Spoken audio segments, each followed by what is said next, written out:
कोई शख्स रात की जुल्मतों में से गुजरकर तुलुए सहर का नज़ारा नहीं कर सकता।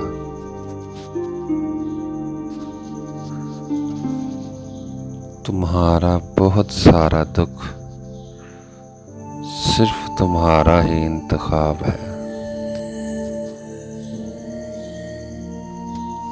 जिंदगी में इससे ज़्यादा दुश्वार बात कोई नहीं कि अपनी ज़ात से कहा जाए तुम शिकस्त खा चुके हो।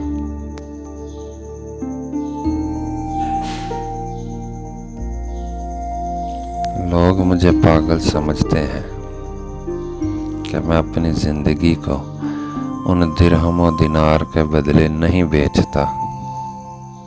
मैं लोगों को पागल समझता हूँ इसलिए कि वो मुझे दुनिया के बदले बिक जाने वाली शय समझते हैं।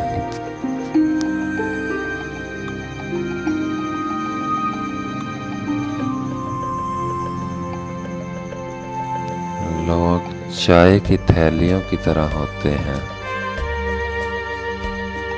जिन्हें खोलते हुए पानी में डाले बगैर पता नहीं चलता कि उनका असल रंग क्या है।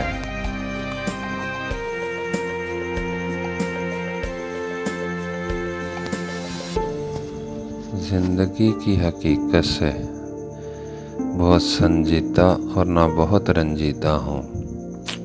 एक बात तो तय है कि आप उससे भाग नहीं सकते।